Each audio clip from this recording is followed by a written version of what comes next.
चिमण्यांमधून धगधगती आग,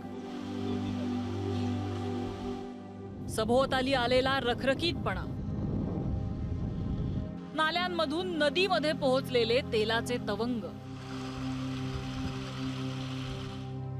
निसर्गालाच नाही तर स्थानिकांच्या जीवनालाही काळवंडणारं हे काळं कभिन्न वास्तव. हे प्रदूषित वास्तव आहे रायगड मधल्या उरणचं.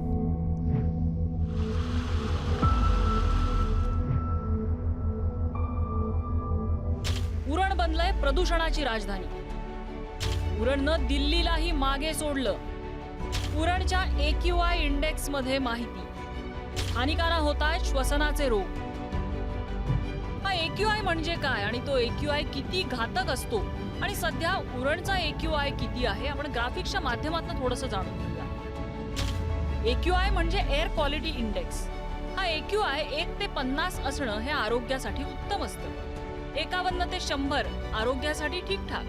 101 ते 150 शारीरिक त्रास असलेल्यांना धोकादायक, तर 151 पेक्षा अधिक हा सरसकट सर्वांसाठीच घातक असतो. सध्या उरणमधील AQI हा 150 ते 200च्या घरात आहे. प्रदूषित शहर म्हणून खूप प्रसिद्ध असलेल्या दिल्लीचा AQI 135 आहे, तर मुंबईचा 107 आहे. समुद्र किनाऱ्यासाठी प्रसिद्ध असलेलं उरण, जिथे मुंबईकर, नवी मुंबईकर एक आरामाचा वेळ, एक विरंगुळा म्हणून मुंबईकर उरणला येत असतात. मात्र आता उरण वेगळ्या कारणामुळे चर्चेत आलंय आणि त्याचं कारण म्हणजे उरणने आता दिल्लीला सुद्धा वायू प्रदूषणामध्ये मागे सोडलेलं आहे. खरं तर AQI म्हणजे एअर क्वालिटी इंडेक्स, यामध्ये 150 ते 200च्या घरात उरणचा AQI आहे जो पोहोचलेला आहे आणि तो सर्वांसाठीच हानिकारक असल्याचं बोललं जातं. WHO सुद्धा, वर्ल्ड हेल्थ ऑर्गनायझेशनचं सुद्धा हेच म्हणणं आहे. आज आपण उरणला आलेलो, आपण सर्वांशी, स्थानिकांशी, शेतकऱ्यांशी, सर्वांशी बातचीत करणार आहोत आणि जाणून घेणार आहोत नेमका त्यांना काय त्रास होतोय. काही नागरिकांशी बोलल्यानंतर वायू प्रदूषणासोबत ध्वनी प्रदूषणाचा प्रश्नही इथे मोठा असल्याचं लक्षात आलं. आता आपण उरणमधल्या ONGC म्हणजे ऑइल अँड नॅचरल गॅस कॉर्पोरेशनच्या बाहेर आहोत. आपल्यासोबत काही स्थानिक आहेत, आपण त्यांच्याशी बोलूया. ताई, तुम्ही इथेच राहताय, अनेक वर्षांपासून राहत असाल. इथे श्वास घ्यायला त्रास होतो का? हो, त्रास होतो. गॅसचा आवाज येतो, आवाजामुळे डोक्यावर परिणाम पण होतो. हो, लहान मुलांना त्रास होतो? मुलांना त्रास होते, म्हातारी माणसं आहेत त्यांना पण त्रास होते. त्यांना म्हणजे कप बीप होते, ते वासामुळे, ऑइलच्या वासामुळे त्रास होते. हो, त्यांना पण. आजी, तुम्हाला त्रास होतो का? काय होतं? म्हणजे हा श्वास होते, घेता नाही येते. छातीचा त्रास सर्वांना झालेला आहे पिरवाड भागाला. म्हणजे फक्त लहान मुलांना पण सर्वांनाच झालेला आहे. आणि आमचा छोटा 5 महिन्याचा मुलगा आहे तरी तो गुरगुर गुरगुर करते. एवढा त्रास होते आम्हाला. या प्रदूषण टावर जळते त्याचा. आमच्या इथं झाडं काय, आम्हाला फल, आमची एवढी झाडं आहे त्याला काय फलं नाही आहेत, काय नाही. आमचं सर्व मरण झालेलं आहे या ONGCमुळे. आवाजाचा लय त्रास म्हणजे घरात आपल्याला वाटतं घर पडेल असं वाटते रात्रीचा. आता पण जाऊन बघा तुम्ही कसलं हालतोय घर. ते अशी भीती वाटते का निघून जावा घरातून. लय गॅसचा ते त्रास होतो आणि श्वास घ्यायला पण त्रास होतो, सगळे कोंडाला होते. एवढा फ्लोनी चालू करतात की याच्या पूर्ण साऊंड जो येतोय, तर आमच्या घराच्या जे खिडक्या आहेत, जे ग्रिल आहेत, ते एवढ्या मोठ्या प्रमाणात हालतात वगैरे. आम्हाला भीती वाटते की आमच्या काचा फुटणार आता घराच्या वगैरे. त्रास होते आता, थंडी, ताप, खोकला, सर्दी, आजारी स्वतःची नुकसान झालं तर खायचा काय बाबा सांगा. श्वास घ्यायला त्रास होतोय? हो, श्वास घ्यायला त्रास होते. हा, श्वास घ्यायला सध्या. खोकला वगैरे होतो? हा, खोकला होते, सर्दी विर्दीची काढ. त्रास होते श्वास घ्यायला आणि ताप, खोकला, सर्दी. आणि डॉक्टरकडे गेल्यावर मग डॉक्टर बोलते की तुमच्याकडं घॅसाचा त्रास होते. बरं, हे नागरिक केवळ तक्रार करतायत असंही नाही. हे नागरिक सतर्क आहेत आणि त्यामुळेच त्यांनी उपमुख्यमंत्र्यांना पत्र सुद्धा लिहिलंय. 1-1.5 महिन्यापूर्वी मुख्यमंत्री, उपमुख्यमंत्री अजितदादा, त्यानंतर देवेंद्र फडणवीस साहेब, त्यानंतर रायगडचे पालकमंत्री उदय सामंत साहेब, वायू प्रदूषण मंडळ तलोजा, त्यानंतर कलेक्टर साहेब, त्यानंतर कोकण आयुक्त साहेब, उरण तहसील ह्यांना सगळ्यांना पत्राद्वारे कळवलं होतं की आमच्या उरण ONGC केंद्र शासनाचा जो प्रकल्प आहे त्या प्रकल्पातून H2 SO2 सारखे खतरनाक वायू सोडले जातात, जे श्वसनाचे आजार, अर्धांग वायू, लहान मुलांना खूप बाधक असे जे वायू आहेत. केवळ नागरिकांनी मांडलेल्या समस्या ऐकूनच आम्ही थांबलो नाही, तर आम्ही स्थानिक डॉक्टरांकडून सुद्धा माहिती घेतली. बरंच आता धूळ वगैरे आहे आणि बाकीचे हवेचे प्रदूषण वगैरे आहेत. त्याच्यामुळे बऱ्याच जणांना डोळ्याला जळजळ होणं, घशामध्ये खवखवणं, सर्दी कंटिन्युअसली होणं हे कंटिन्युअसली चालू आहेत. आणि जे लहान मुलं आहेत आणि जे वयस्कर माणसं आहेत ना, त्यांना जास्त करून त्याचा प्रॉब्लेम जास्त फेस करावा लागतो त्यांना. स्पेशली 5 वर्ष खालची मुलं हे हायली सेन्सिटिव्ह असतात वातावरणातल्या बदलांमध्ये. आणि जर आईवडील आजारी पडले, कारण ते कामाला जातात, घरी आले की मुलं आजारी पडतात. आणि इथे मी बघितलं की एक मुलगा क्लासमध्ये आजारी पडला की पूर्ण क्लास आजारी पडतो. ह्याचं बरंचसं कारण इथलं वातावरण आहे आणि ह्या वातावरणाचा अतिशय वाईट परिणाम इथल्या मुलांवर होत आहे. या समस्या झाल्या, पण या समस्यांमागचं नेमकं कारण काय याबाबत स्थानिक माजी आमदार मनोहर भोईर यांनाही आम्ही विचारणा केली.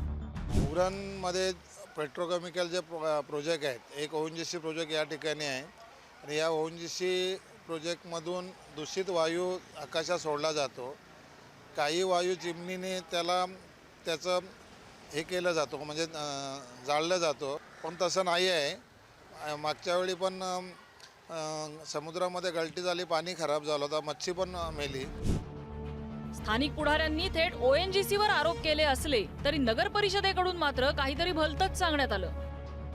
MCBचे व्यक्ती आलेले आणि त्या साईडला तिकडे जे डम आहे तिकडून फक्त जवळचाच पट्टा आहे एवढा, तर याच ठिकाणी फक्त उभी केलेली मशीन, तर त्यामुळे जो डेटा आहे तो मे बी त्यामध्ये एरर यायचे काम असू शकतं, कारण जवळ असल्यामुळे जास्ती प्रमाणामध्ये तो वायू गेला असेल त्याच्यामध्ये.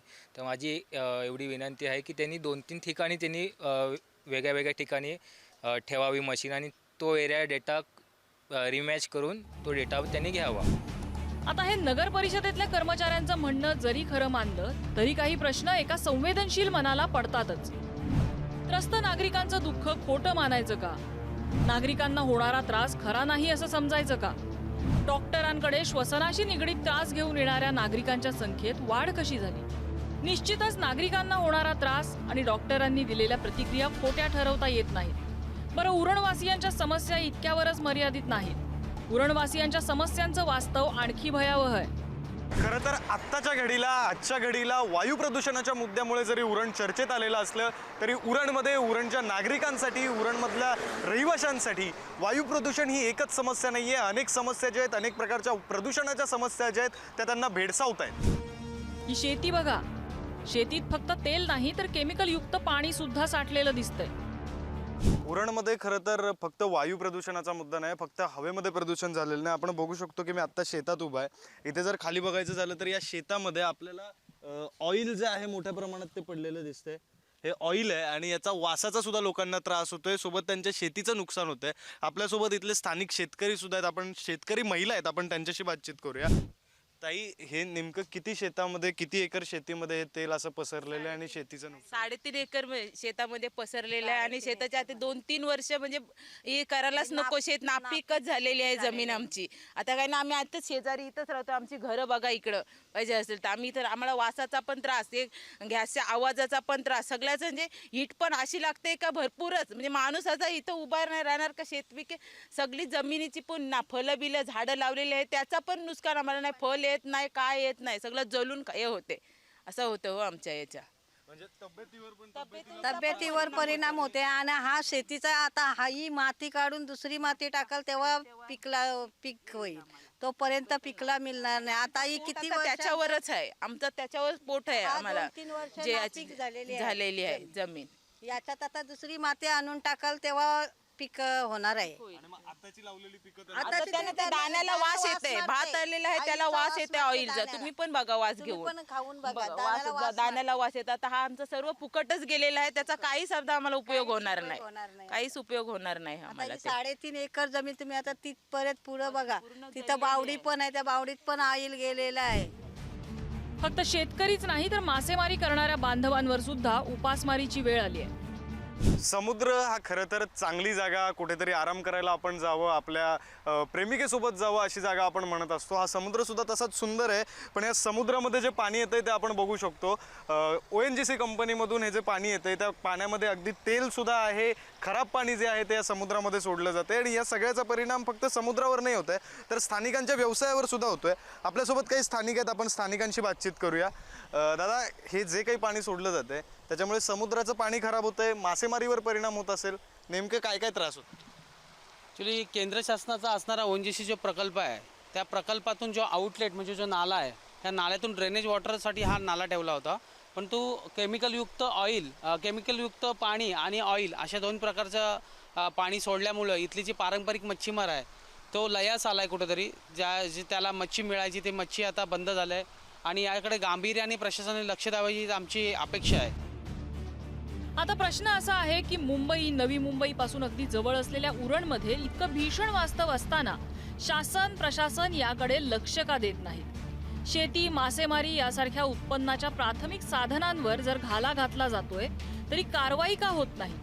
सर्वसामान्यांचं सरकार म्हणून जाहिरात करणारं सरकार या उरणमधल्या सर्वसामान्यांसाठी काही करणार आहे की त्यांच्यावर अशीच उपासमारीची वेळ कायम राहणार, हे मात्र येणाऱ्या काळात कळेल. सध्या तरी सरकारची प्रदूषणाबद्दलची भूमिका नगर परिषदेच्या प्रदूषण आकडेवारी सांगणाऱ्या डिजिटल फलकासारखीच आहे. ते तुटलेले असल्याने त्यावर काहीच दिसत नाही. अर्थात आकडे दिसत नसल्याने प्रदूषण कमी होतंय असं नाही, तर ते दिवसागणिक वाढतच आहे. विक्रांत शिंदेसह ब्युरो रिपोर्ट, पुढारी न्यूज, उरण.